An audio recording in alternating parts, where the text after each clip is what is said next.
$1.2 million की salary यानी करोड़ों मिल रहे हैं सिर्फ इस लाइट हाउस को गार्ड करने के। क्या आप में हिम्मत है यह जॉब करने की? आपका कोई बॉस नहीं होगा जो नजर रखेगा आप पे जब आप यहां काम कर रहे होंगे। जब दिल करे आप आराम से सो सकते हो, आराम से उठो, व्यू एंजॉय करो, फिशिंग करो। आपका काम यह होगा सिर्फ लाइट हाउस के ऊपर वाली लाइट सही से काम करती रहे। बस यही काम है कि 30 करोड़ मिलेंगे सिर्फ एक लाइट को देखने के लिए कि वह सही से काम करती रहे। लेकिन अनफॉर्चुनेटली अच्छी खबर यहीं खत्म होती है और बुरी खबर है यह है कि यह दुनिया की सबसे खतरनाक जॉब है, जुमान लाइट हाउस को गार्ड करना, क्योंकि यह समंदर के बीचों बीच है। इससे पहले आप लोग इस जॉब के लिए अपनी सीवियां भेजो। ये बात भी सुन लो कि आपसे इधर कोई बंदा भी बात नहीं करेगा। हर तरफ लोनलीनेस होगी और सबसे खतरनाक बात तो यह है कि इस एरिया में बहुत ज्यादा गंदे तूफान आते हैं और जो तूफानी लहरें होती हैं वो तो दसियों मीटर ऊपर तक टकराती हैं। टावर से इस जॉब में जान जाने का भी खतरा हो सकता है। यह पिक्चर ली गई थी रेस्क्यू ऑपरेशन करते हुए। यहां पर साफ देखा जा सकता है कि लाइट हाउस का कीपर किस तरह तूफान से घिरा हुआ है। अगर यह तूफानी लहरें पूरे तरीके से लाइट हाउस को कवर कर लेती तो उसकी जान को भी खतरा हो सकता था। यह सब जानने के बाद आप में फिर भी हिम्मत है इस जॉब को अप्लाई करने की। वैसे इस अजीबोगरीब जॉब को देखने के बाद आपके जहन में भी यह सवाल आ रहा होगा कि इस लाइट हाउस को बनाया ही क्यों गया है और यह बात क्यों जरूरी है कि लाइट हाउस की लाइट हमेशा जलती रहनी चाहिए। इस चीज के लिए देखना पड़ेगा कि लाइट हाउस की शुरुआत कैसे हुई। तो ये बात है एशियंट जमाने की, जब सफर करने के लिए ना ही रोड हुआ करते थे और ना ही कोई गाड़ियां, तो लंबे सफर करने के लिए सबसे बेस्ट तरीका था पानी। एक बंदा था जिसका नाम था कैप्टन मार्सियस। ये बड़ा ही जबरदस्त सेलर था और अपने खतरनाक समुद्री सफर के बारे में जाना जाता था। इसके साथ एक इंसिडेंट होने वाला था। शिप्स तो पहले जमाने में लकड़ियों की होती थी। तो एक रात कैप्टन पानी में बहुत ही अंधेरे वाली जगह से गुजर रहे थे। पानी के नीचे बड़ी बड़ी रॉक्स थी जिससे इनकी शिप टकराती है। शिप में सुराख हो गया और वह उलट भी गई और इनको बहुत ज्यादा नुकसान हो जाता है। इस इंसिडेंट के बाद कैप्टन मार्सियस ने सोचा कि इस प्रॉब्लम का कोई ना कोई सलूशन जरूर होगा जो इनको इस किस्म के खतरे से वार्न कर सके। अब ये तो हो गई एक प्रॉब्लम। दूसरी प्रॉब्लम यह है कि आपको पता है कि ओशन बहुत ज्यादा बड़ा है और पैसिफिक ओशन तो बस छोड़ ही दो। अगर हम पूरी दुनिया का लैंड एक जगह इकट्ठा कर दें 7 कॉन्टिनेंट्स को मिला के, तो भी पैसिफिक ओशन ज्यादा बड़ा होगा। इसको छोड़ो, अगर हम 5 मून भी इस एरिया में रख दें तो भी पैसिफिक ओशन ज्यादा बड़ा होगा। अब आइडिया हो गया होगा आपको कि यह कितना बड़ा ओशन है। जब पुराने जमाने में सेलर इस ओपन पानी में सफर करते थे तो उनको कुछ भी नहीं पता होता था कि अगली जमीन कितनी दूर है और इवन उसका रास्ता किधर से है। नेविगेशन उस दौर में दुनिया का सबसे बड़ा मसला था। जीपीएस या कोई एडवांस सिस्टम तो होता नहीं था जो सेलर्स को गाइड कर सके। रास्ते के बारे में जीपीएस इन्वेंट हुआ था 1973 में और पब्लिक के लिए अवेलेबल था। 1978 में कभी कभी गूगल मैप्स पे भी हम लोग टर्न को स्क्रीन पे देखने के बाद गलत मोड़ लेते हैं। फिर ये पुराने लोग क्या ही करते होंगे। तो इन सेलर्स को सूरज पर रिलाई करना पड़ता था, सितारों पे रिलाई करना पड़ता था और शुरुआत के कुछ नेविगेशन टूल्स पे इस ना खत्म होने वाले समंदर को पार करने के लिए सिर्फ इस नेविगेशन की वजह से 3-4 मुसीबतें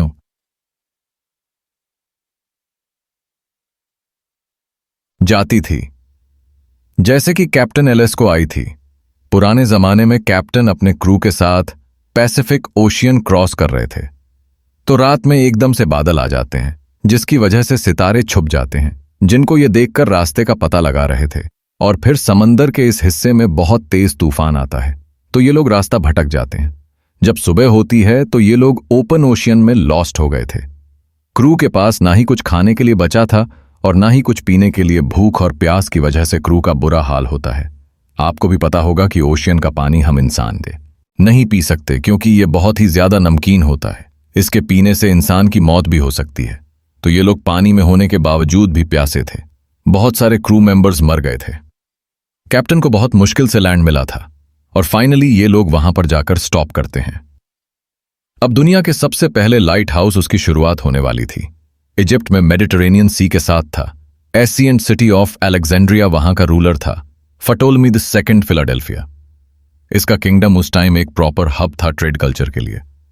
लेकिन इस किंगडम के लिए सबसे बड़ा मसला था इसकी लोकेशन। अगर आप इस पिक्चर को गौर से देखें तो शहर के किनारे पहुंच जाने के लिए यहां से गुजरना पड़ता था और इसके साथ में देखें कि कितने सारे पत्थर हैं। जब ट्रेड करने वाली शिप रात के टाइम इस जगह से तेज रफ्तार से गुजरती थी तो ये पानी के नीचे नोकदरा पत्थरों से टकराती थी। ये शिप्स डूब जाती थी और इनके कार्गो भी जाया हो जाते थे, जिसकी वजह से इनके किंगडम को बहुत ज्यादा नुकसान हो रहा था। किंग पेटोल्मी ने अपने किंगडम की मैरीन ट्रेड रूट की सेफ्टी के लिए उस टाइम के एक्सपर्ट और ब्रिलियंट आर्किटेक्ट सोस्ट्रैटसोन सिनीडस को बुलवाया और उनसे इसके सल्यूशन के लिए मदद मांगी। दोनों ने मिलकर बहुत ही जबरदस्त प्लान बनाया। एक रोशनी के बड़े से मीनार को बनाना जो शिप्स को गाइड किया करेगा सेफ्टी की तरफ, और साथ ही इनको वार्न भी करेगा। पानी के लहरों के नीचे मौजूद खतरे से डिटर्मिनेशन के साथ सोस्ट्रटर काम शुरू कर देते हैं। लेकिन इनको ये नहीं पता था कि जो चीज ये बना रहे हैं वो one of the greatest engineering Marvel बनने वाला है। इंसिएट वर्ल्ड का द फेरोज ऑफ अलेक्जेंड्रिया।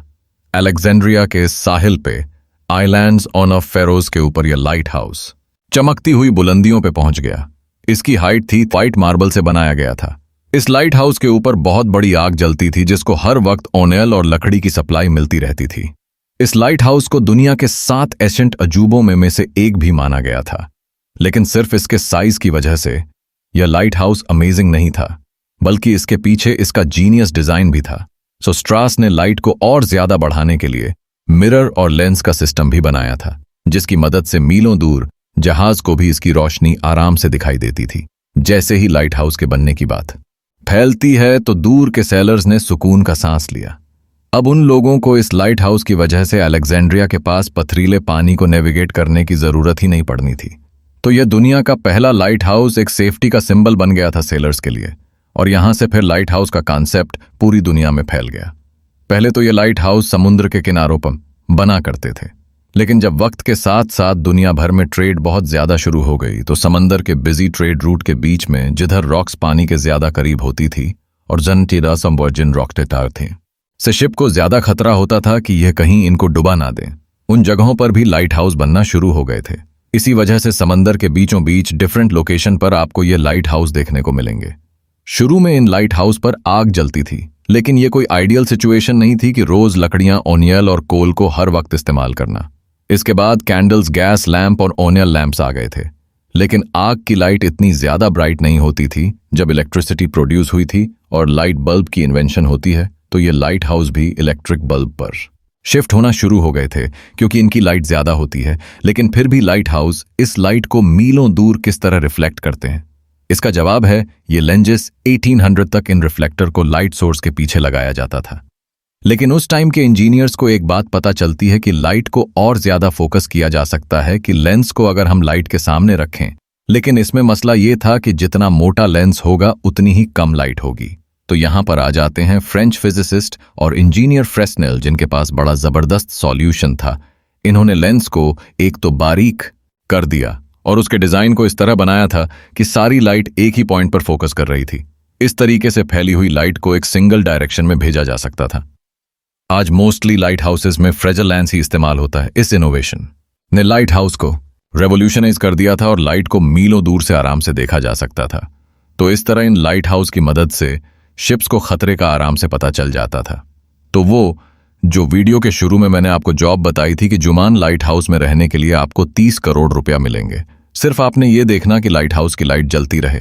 अब भी क्या आप लोग इस जॉब को करने के लिए इंटरेस्टेड हैं? कमेंट्स में जरूर बताना। यह लाइट हाउस तो एशियंट जमाने में बना था और इसने पूरी दुनिया की मैरीन ट्रेड की सेफ्टी को रिवॉल्यूशन ला दिया। यह तो एनसेट राजा की तरफ से बहुत अच्छा कदम होता है, लेकिन हर एनसेट राजा भी अच्छा नहीं होता, बल्कि इन्होंने तो जुल्म की हदें पार की हुई थीं। ये राजा छोटे छोटे क्राइम्स पर ऐसी सजाएं देते थे जिनको देखकर आपके रोंगटे खड़े हो जाएंगे। इनकी इन्हीं 6 सजाओं पे मैंने ये वाली वीडियो बनाई है। आपको हाईली रिकमेंड करूंगा कि आप जरूर देखना। मिलते हैं फिर उस दौर में। Thanks for watching.